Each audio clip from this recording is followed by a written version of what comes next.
Welcome to Accreditation. Where do I begin? Thank you for your interest. This is Eileen Fraser, the Executive Director, and in this brief slide presentation, I will describe the process, what to follow, what to expect when you're applying and achieving accreditation. Most importantly, when you decide to apply for accreditation, make sure you have already reviewed the accreditation standards. This is the basis that we measure your compliance so that you can achieve accreditation. You can review those online accreditation standards from our website, both CAMES.org and CAMESglobal.org. Both websites have free downloads for the standards. Once you decide I think I meet most of those standards, then submit an initial application. All of this is done online. The initial application is $1,000. You will then receive a link to the online PIF, which is, I'll explain what that is in a moment. You'll receive a link. Everything is done online. So all of the information that we will need, you will submit in an online process. Most importantly, make sure you call the office if you have any questions. We're available, and we're available by phone and email at any time. Don't do the mistake that many others do and ask your neighbors or friends who have already gone through the process. Things change. They may have different issues that you wouldn't even run up against, and you may get wrong information. So please make sure you call us. What is a PIF? A PIF stands for Program Information Folder, and it includes many sections, as I have listed here. I won't go through all these, but what it does is provide us with the information we need to know all about your service before we actually come out and do a site visit. Keep in mind you have 1 year to complete the PIF and submit it. Once you apply for accreditation, you have up to 1 year to get all the information in there. At the bottom of this list, I have statistics listed, and I wanted to go over that specifically. Most of you do collect statistics about your service. How many transports did you do? I'm just listing rotor wing here, but there is a section for each of the different modes of transport and the statistics that we expect. We ask you for a year's worth of data, so that is why I'm going over this so that you know to start collecting it when you apply for accreditation. And I won't go through all of this. This is just one example, but just be prepared to be able to supply us with the statistics from the previous, either your fiscal year or your calendar year, whichever way you're going to collect your data.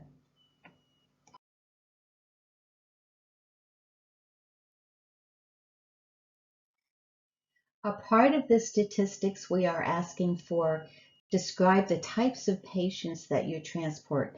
And this is very important that you're accurate with these types, because when we look at your service, we're going to want to see, does the training and experience of your personnel match the type of patients that you're actually transporting? And if you, for example, don't transport high-risk OB, then we wouldn't expect you to show that you're training your personnel for high-risk OB transports. So this section is very important. We also want to know how many transports you aborted. And aborted means that you actually lifted off or took off in the airplane or took off in the ambulance, but then you had to abort for one reason or another. We listed the reasons here. You should be tracking this as you go through your year's worth of statistics. The same goes for missed transports, and by missed we mean you didn't actually lift off or take off or drive off because you had a request, but you didn't honor that request for various reasons. And again, we listed those, and you'll see in other category there, I put some examples of why you would miss a transport, and they're kind of listed there, but that's up to you. This particular program had quite a few others, and they were able to describe what those were. The other part of the PIF that you will spend a lot of time on is the Standards Compliance Tool. That's what SCT stands for. It means that every one of the standards will be listed, and it will ask you if you actually comply with that standard. It's kind of a good test for you to go through each standard and know whether you have. For example, number 1 asks you for a mission statement and scope of care. In that particular folder, you will then attach your mission statement and scope of care. Down below, you will score yourself, and you will say, if you'll see there's a comment from the program. If you want to comment in there and say, well, this mission is in revision right now, but I'm sending you the one we currently have, something like that. But then you will score yourself. So if you feel that you have this and meet this standard, then you will put 3 there. If it's a 2, it means that you're partially meeting the standard, and you might want to explain that in your comment section. A 1 means you don't meet that. You don't have a mission and scope of care. In that case, you're going to need to go back and develop something that will tell us what your mission is. This is a very important part of the whole process, because without a mission and scope of care, we don't know what types of patients you're accepting, what types of transports you do. So we expect that everyone would have a mission statement and a scope of care. But as you go through and all of the standard compliance tool that lists each of the standards, you will see that you're required to attach a document. And because the process is all online, it's a lot easier than when we used to have you put everything in a notebook years ago, or submit it on a thumb drive. Now you can just do this all online. Also, it gives you a real idea of how many of these standards you do currently meet. And it's very helpful. There's probably over 100 attachments. Now, not all of you will have 100. It depends on if you have rotor wing, if you have fixed wing and ground, you'll have a lot more attachments to be submitting than if you're just a single type of mode of service. So that's the part that does take time, and we realize it does. And we've tried to make this as easy as possible through the online process. But whenever you have problems with this, again, please call the office. Okay, you completed the PIF and you are now submitting all the information. The office now gets in touch with you, and they will start to arrange this upcoming site visit. Usually that takes place in about 4 to 6 weeks from submitting the PIF. And you will be contacted about site surveyors. We try to match a surveyor with the type of program that we are visiting. We have over 60 surveyors with many different backgrounds. So we will try to be very careful also about any conflicts. Surveyors who work in competing programs or in the same state and that sort of thing would not be selected.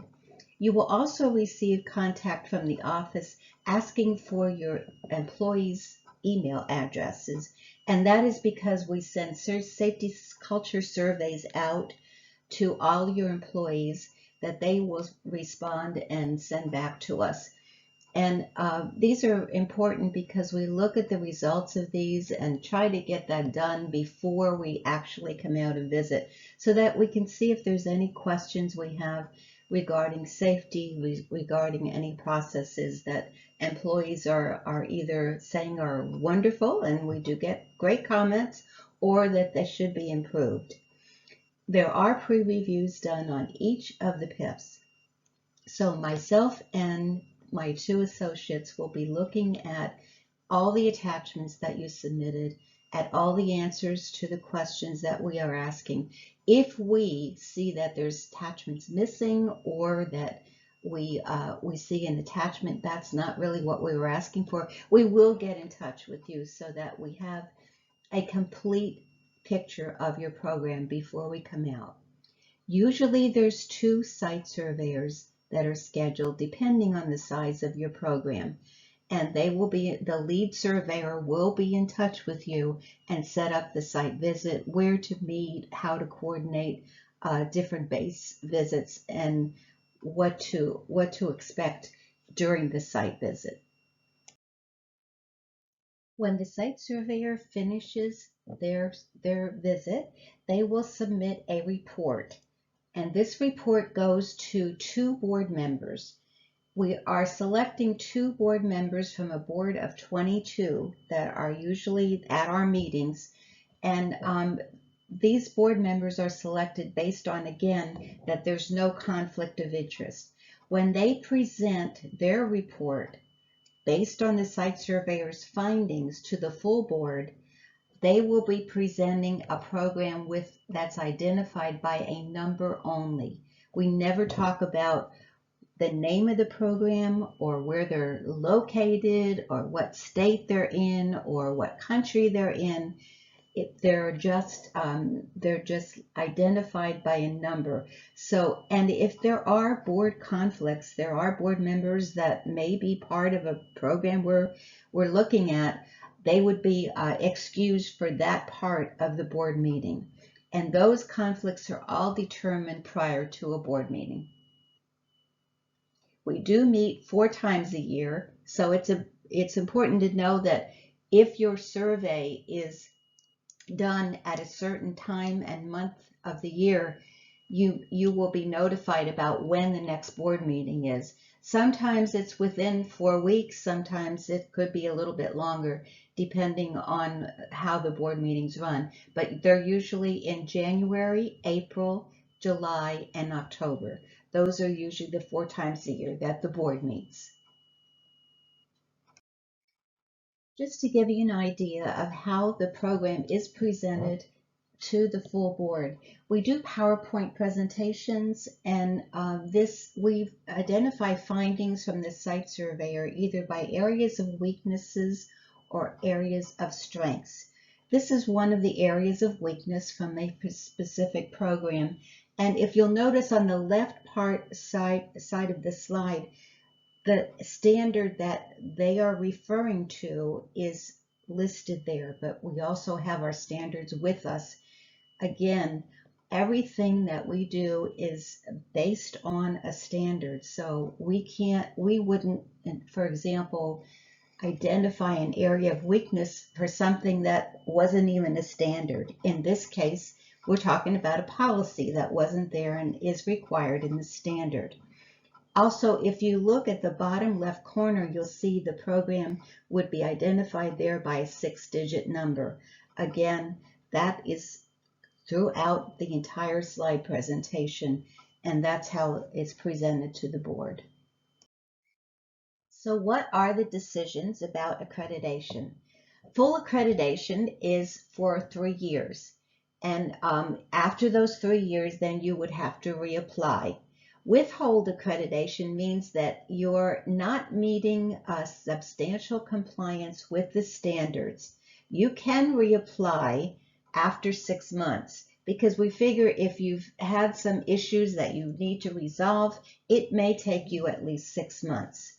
Provisional action is not an accreditation, but it means that you were almost there, you almost met substantial compliance, but not quite, but we're going to give you another 6 months to reply in a progress report with the types of issues that were identified that you need to correct in order to be fully accredited. So this is an action. You can't say that you're accredited with this action, but it doesn't stop the whole process. It gives you an additional 6 months. When you submit the progress report, it comes back to the full board and we'll deliberate on a decision after that. A deferred action means that there's something missing. We are missing some part of your service wasn't correctly identified, and we need to come back to you and ask more questions. That doesn't happen very often, but it does happen. And again, that does not stop the whole process, but it keeps you within the framework of coming back to the board for an accreditation decision. Immediately after a board meeting, you will receive a phone call. If you were on the agenda for that particular board meeting, you will receive a phone call from myself or Mr. Smith telling you of the board's decision. And you can tell your folks, anyone in your hospital or your program, you can tell them what that decision was at that point in time. We will follow up in writing after that phone call. In about 2 weeks from your phone call that you received, you'll have a certified letter sent to you, and this will list all the findings. It will ask for probably a progress report to address some of the findings of weakness. And there's probably not any program that has gone through the process without any sort of progress report. Remember, we're not asking for 100% compliance. We're asking for substantial compliance. You will also, with that letter, receive the results of the safety culture survey and also medical protocol scores. We have a physician-led committee that looks at all the medical protocols and tries to make sure that you're doing things within current practice. These are considered value-added findings, so you'll find the safety culture survey is helpful, as well as the medical protocol scores. These are not negative things. These are things to help you make sure that you're addressing safety culture, and also that you're looking at your protocols at least on an annual basis to bring them up to current acceptable practices. By the office, you'll also receive by mail, you'll receive the certificate, you'll receive decals, and you'll get a logo release form that allows you to then use the CAMES logo on any of your marketing materials, on any of your billing, whatever, however you want to use it. But it outlines actually how the logo is to be used. In other words, we don't want to see CAMES printed out in pink out there. It gives you some color guidelines for using the logo. As I mentioned, the progress report that is expected from the certified letter you receive will usually be due in about 3 to 6 months. And this will be reviewed and sent back to you with, yes, these were corrected, thank you, or you might have a follow-up progress report, depending on what the issues are. You will be expected to send those electronically. And again, if you have problems doing that, let the office know. We also then ask you to make sure for your next process, during your tenure of accreditation, we do expect that you're going to be complying with the standards. Many programs make the mistake of waiting until the last minute and then looking back and saying, oh, we were supposed to correct this, or we corrected this, and now we went back to the way we were doing it before. So watch for your repeat weaknesses as you go through the process again in 3 years, but you also need to be aware that the standards change, so you want to watch for any new standards. They are always announced on the website, and there's a standards process that we go through that you can actually submit your comments or suggestions about the standards. So be involved, be actively engaged, and make sure you're checking out if there's new standards or new policies, because you are held to the policies that guide the accreditation process as well. There is a due process procedure. If you receive the letter and you feel like things were misinterpreted or we missed something, please do appeal. It must be in writing within 30 days of receiving the certified letter. Here's just some of the incentives of going through accreditation. The audit is a very important process, and it's a learning tool. Most programs tell us that it was worth it just to go through the site visit and the process. Marketing, of course, is a given. You can use the CAMES certification and the logo on all your materials. And also, programs usually tell us that what it did was promote teamwork among their employees. And you're also able to stay abreast of current professional practice because the standards are not static. They are updated every 2 to 3 years. So you'll be able to be in with what's being done currently in transport, both for safety, for operations, and also especially for patient care. There are some financial incentives. It depends on what is going on at the time, but there are healthcare insurers that might recognize this as a level of quality, recognition by state and local governments, as well as the DoD. If you're looking for a government contract, it is required. There's potential savings also on your hull and liability insurance, and don't forget medical malpractice insurance, where some programs have told us they save 10 to 15% on that particular insurance as well. CAMES EU was registered in 2015 in Zurich. We are an international company, and we rebranded ourselves to CAMES Global in 2019 because we have quite a bit of interest outside of Europe, and EU just seemed to signify that we're only in Europe. So our name is CAMES Global. There is a separate website. There are separate standards. Even though the standards follow the same format, there are some different standards that don't apply to US type policies. So any program outside of North America may apply for CAMES Global accreditation. This is the website for both CAMES and CAMES Global. You can order standards and publications on those websites. We actually are coming out with a new best practices book shortly, and you can order that online. You can also apply online, as you already probably know.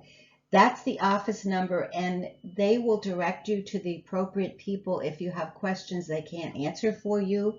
And that's the number to reach for both CAMES and CAMES Global questions. These are the emails for myself, Dudley Smith, and Jan Eichel, my two associates. We are always responsive on email, so if you for some reason can't reach us by phone, get in touch with us also on email, and we'd be happy to answer any of your questions. Thank you for joining me today, and thank you for your interest in accreditation.